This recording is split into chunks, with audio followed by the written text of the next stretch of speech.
Hi, I'm Jill Galloway. I'm an artist educator at the Smithsonian's National Portrait Gallery. In today's Open Studio lesson, we're going to look at several portraits of César Chávez. And then we're going to do an art project called Nicho. It's a shadow box made in 3D, kind of like a folk art project. So first we're going to take a look at the biography, and then we're going to try something called a Nicho. Okay, let's get started. César Chávez is an American civil rights activist and labor organizer. He grew up surrounded by his family on their farm in Arizona until the Great Depression caused them to lose their farm. They then moved to California, where César, as a young boy, along with his family, became a migrant farm worker.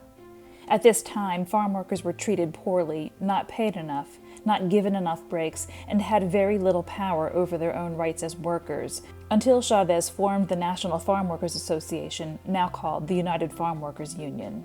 Using only nonviolent tactics, the union's goal was to negotiate fair wages, hours, and working conditions.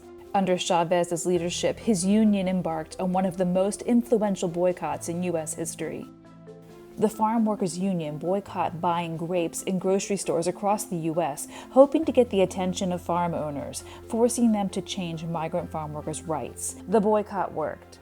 César Chávez is responsible for a lot of the labor rules that are still in place today. You can go to the store and see the United Farm Workers logo on produce, which tells you that the people who worked in the fields where that produce was farmed were protected by the union founded by Chávez.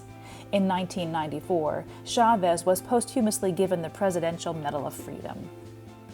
For today's art lesson, we're making nichos. Often these boxes were made to honor someone who has died and were hung in altars inside or outside homes. As we approach the Day of the Dead, which starts on October 31st, we'll make our own nichos. Now, your nicho doesn't have to honor someone who's passed. You could just make a simple folk art style nicho instead. The supplies you'll need for today's lesson is some sort of small box, glue, cardstock or chipboard, which is a thin cardboard, some acrylic paints, some sort of beads or old jewelry, and either clay to make a small figure or one you might already have in your collage box. Now measure your chipboard or your cardboard to make a cutout opening for the front of your box. You'll want to cover the outside of your box with some kind of paper so you can then paint it. Glue the front piece onto your box and paint and decorate the board. While the paint dries, create a small figure of either a person or an animal or some sort of character to go into your box. You can also glue in a photo of the loved one if you choose to. Now, when it comes to hanging beads off of your box, I'm going to string together several beads and different kinds of jewelry that I found in my collage box.